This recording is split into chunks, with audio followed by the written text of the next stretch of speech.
আসসালামু আলাইকুম। আশা করি আপনারা সকলে অনেক ভালো আছেন। তো আলহামদুলিল্লাহ আল্লাহর রহমতে আমি অনেক ভালো আছি। তো আজকের আবার নতুন একটা কবুতরের ব্লগ ভিডিওতে আপনাদের স্বাগতম। যারা আমার এই চ্যানেলটিকে এখনও সাবস্ক্রাইব করে দেননি, দয়া করে সাবস্ক্রাইব করে দেবেন, পাশে থাকা বেল আইকন টান করে দিয়ে পরবর্তীতে আমার এই সকল গ্রামের নতুন নতুন কবুতরের ব্লগ ভিডিওগুলো পাওয়ার জন্য।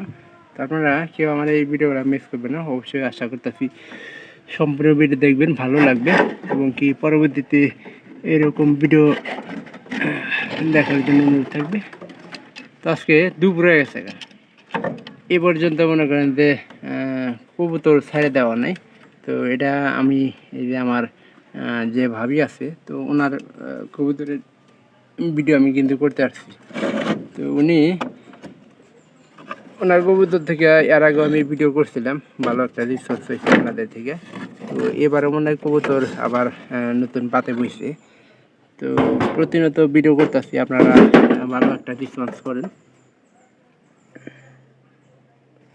তো এই ঘরে না কোন ঘরে কবুতরের বাচ্চা হয়েছে দেখলাম কিছুক্ষণ আগে, চেঁচাইলো।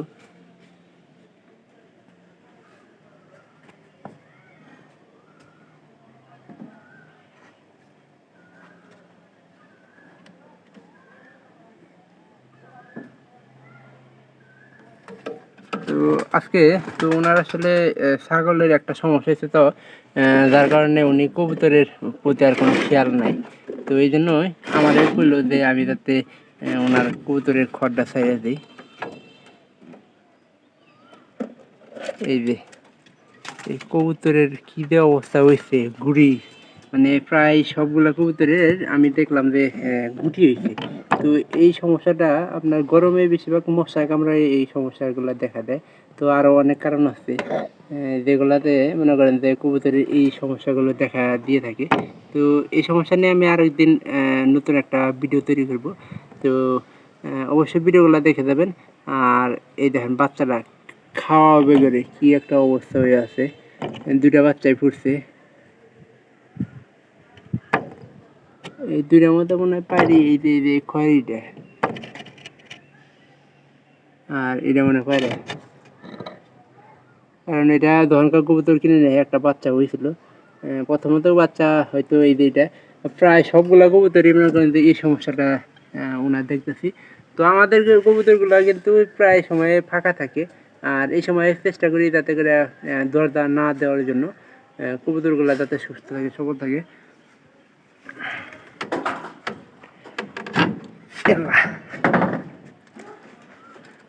এটা একটা দেখেন চক বানাইছে, এই চক দেখে আসলে আমার অনেকটা ভয় করে। চকটা আমি নিচ্ছি নামা রাখি। এরা এই যে দেখেন কবুতরগুলো এখানে সব কিছু মলমূত্র ছাড়তেছে। তো অনেক কষ্ট করে আপনাকে অনেক আশা নেই কবুতরগুলো ই করছিল। আপনার ওই যে ওই কবুতরটা দেখেন মাঝখানে একটা কবুতর আছে, ওটা কিন্তু পুরো গুটি রোগ হয়ে গেছে। আর এই যে এই পাশে একটা পায়রা আছে দেখেন এই কান্দির সাইডে, এই পায়রাটা মনে করেন যে বাচ্চা শুরু থেকেই কিন্তু আমার কাছে নিয়েছিল। এটা আর একটা আছে, মানে এক জোটের পায়রাপায়রি হয়েছিল, কিন্তু ওটা জোট ভেঙে আর একটা কবুতরের সাথে জোড়া নিয়েছিল। পরবর্তীতে আবার ওইটার আবার নতুন একটা কিন্তু পায়রা কিনে নিয়ে আসছে, ওইখানে গেলেই দেখা যাবো। এই খয়েরিটা যখন কিনে নেয় তখন আমি কিন্তু ভিডিও করছিলাম, আপনাদের দেখাইছি। খয়েরিটাতে পায়রা আছে, এই পায়রাটা কিন্তু আমাদেরই কবুতর ছিল। আর এখানকার কিন্তু বর্ধ পুড়ে গেছে রোদের কারণে, আপনাদের একটু সূর্যটা দেখা দিই মাথার উপরে। প্রায় কবুতরে এখনো কোনো খাবার দাবার নাই এবং বাচ্চাগুলোর খাবার খাওয়া নাই। আসলে এগুলার উপরে কিন্তু মনে করেন যে যত্ন না নিলে কিন্তু কবুতর ঠিকঠাক মতো বাচ্চা করবে না, কোনো কিছুই ঠিকঠাক মতো করবে না। আমাদের কবুতরগুলো ছেড়ে দিচ্ছি প্রায় আপনার আশা আছে 10-15 দিনের ভিতরে মনে করেন যে কবুতরগুলা বাদ করব। তো এই আশা নিয়ে আমরা বসে আছি। তো অবশ্যই ভিডিওটি আপনাদের কাছে একটুখানি হলে ভালো লাগবে। আর এই যে দেখেন এই পাড়িটা কিন্তু গুটি লাগে আছে,